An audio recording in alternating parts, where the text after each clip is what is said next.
Hi. Hello guys, welcome back to our channel simple cook book and rocks. ఇక్కడ అమెరికాలో ఇల్లులు చెక్కలతో కడతారనమాట. చెక్కలతో ఎలా కడతారు అని చాలా చాలా అనుమానాలు ఉండేవి. సో ఇక్కడ ఒక ఇల్లు కన్స్ట్రక్ట్ చేస్తున్నారు. ఆ కన్స్ట్రక్షన్ చేసే దగ్గరికి వెళ్ళానమాట. ఎలా చెక్కతో ఇల్లులు కడతారు అని నా అనుమానాలతో పాటు మీ అనుమానాలు కూడా తీరుద్దామని చెప్పి నేను ఈ వీడియో తీస్తున్నాను. చివరి వరకు చూడండి. ఈ ఇల్లులు అమెరికాలో ఎలా చెక్కతోటి కడతారు అనేది ఈ వీడియోలో పూర్తిగా అర్థమైపోతుంది అనమాట. ఇక్కడ చూడండి, ఫస్ట్ బేస్ మట్టం అయితే మనకు కాంక్రీట్తో వేసేస్తున్నారు.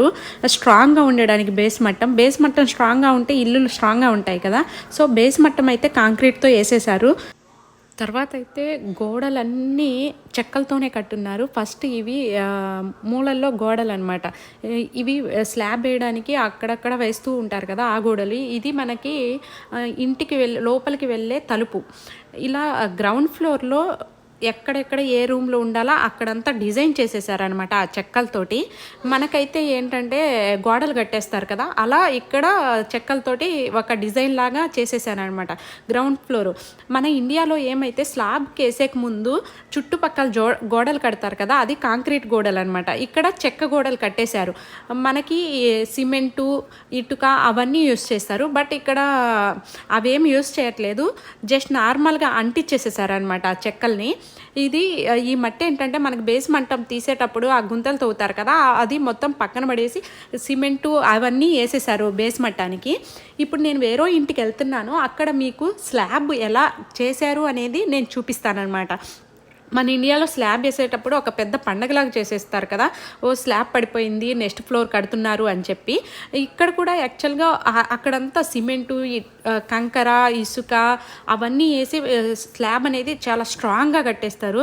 పైకి వెళ్ళినా కూడా మనం ఎంత ఎగిరినా కూడా, ఎన్ని స్లాబులు కట్టినా కూడా స్ట్రాంగ్గా ఉంటుంది. ఇక్కడ స్లాబ్లు ఏంటంటే చూడండి, జస్ట్ వుడ్ తోటి కట్టేశారు. అందుకే ఇక్కడ ఎక్కువ ఫ్లోర్స్ కట్టారండి. ఒక 2-3 ఫ్లోర్సే కడతారు. ఆ 2-3 ఫ్లోర్స్ కూడా స్లాబ్ ఆ వుడ్తోనే కడతారు. చూడండి, ఇదంతా ప్లేవుడ్ అనమాట. ఆ స్లాబ్ అయితే వేసేస్తున్నారు.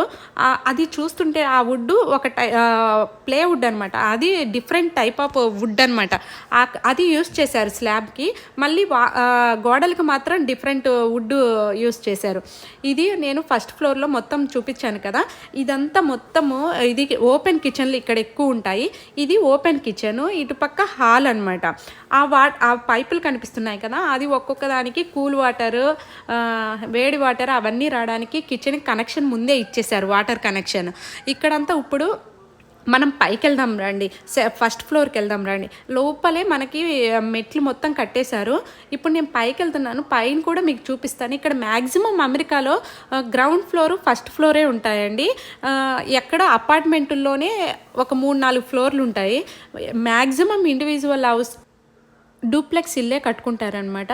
ఇక్కడ బే ఏరియాలో ఇలా కడుతున్నారండి. ఇక్కడ కూడా మన ఇష్టం వచ్చినట్టు కట్టడానికి లేదు. ఒక 3-4 మోడల్స్ బిల్డర్స్ దగ్గర ఉంటాయా, ఆ 3-4 మోడల్స్లోనే మనం సెలెక్ట్ చేసుకోవాలి. అలా సెలెక్ట్ చేసుకున్న వాటిల్లో వీళ్ళు ఇస్తారనమాట. ఒక మోడల్లో ఆ డిజైనింగ్ ఇస్తారనమాట. అదే మనం తీసుకోవాలి. కానీ మన ఇష్టం వచ్చినట్టు ఇది ఇక్కడ కట్టు, ఇది ఇక్కడ కట్టు అంటే ఒప్పుకోరు. వాళ్ళకి ఇది డిజైను తీసుకుంటే తీసుకో, లేకపోతే లేదన్నట్టు మాట్లాడతారు.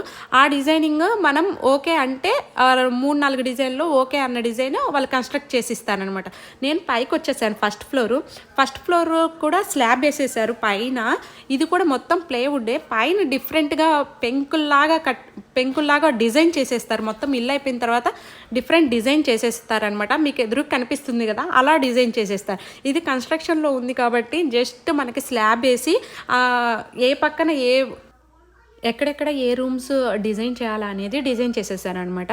ఇక్కడ పైన 3 బెడ్రూమ్స్ పెట్టేస్తారు. అండ్ లాండ్రీ రూము, బట్టలు ఉతుక్కునేదానికి ఒక రూమ్ కూడా ఇచ్చేస్తారు. అలా అని అక్కడికి పోయి బట్టలు ఉతుక్కోకూడదండి. ఇక్కడ జస్ట్ వాషింగ్ మిషన్స్, ఉతికేదానికి ఒక వాషింగ్ మిషన్, డ్రయర్కి ఒక వాషింగ్ మిషన్ పెట్టేస్తారనమాట. దానికి ఒక రూమ్ లాగా డిజైన్ చేస్తారు. తర్వాత మళ్ళీ మనం ఎట్లా అంటే అట్లా ఉతుక్కొని ఆరేసుకొని ఉండదండి. ఇక్కడ డ్రయర్లో వేసుకొని ఆరబెట్టుకోవడమే. ఇక్కడ పూజా రూమ్ అంటూ సపరేట్గా ఏమి ఇవ్వరు. ఎందుకంటే మనము ఇండియాలో చేసినట్టు పూజలు చేసామంటే ఈ చెక్క కాలిపోతుంది అనమాట. అందుకే పూజా రూమ్ అంటూ సపరేట్గా ఉండదు. జస్ట్ మనం ఏం చేస్తామంటే దేవుణ్ణి పెట్టుకోవడానికి ఒక రూమ్ ఏం కాదు, జస్ట్ ఒక ప్లేస్ని ఈశాన్య మూల అట్లా మనం ఫాలో అవుతాం కదా కొన్ని ట్రెడిషన్స్, అలా ఒక దేవుణ్ణి పెట్టుకుంటాం అనమాట. పెట్టుకున్న తర్వాత అక్కడ మనం దీపం పెట్టుకుంటాం మెల్లగా. ఇదండి మొత్తం అయిపోయిన తర్వాత ఫస్ట్ ఫ్లోర్, గ్రౌండ్ ఫ్లోర్ చూశారు కదా! మొత్తం ఓవరాల్ లుక్ అయితే ఇల్లు ఇలా ఉంటుందన్నమాట. పైన రూఫింగ్‌కి మెటల్ యూజ్ చేస్తారంట.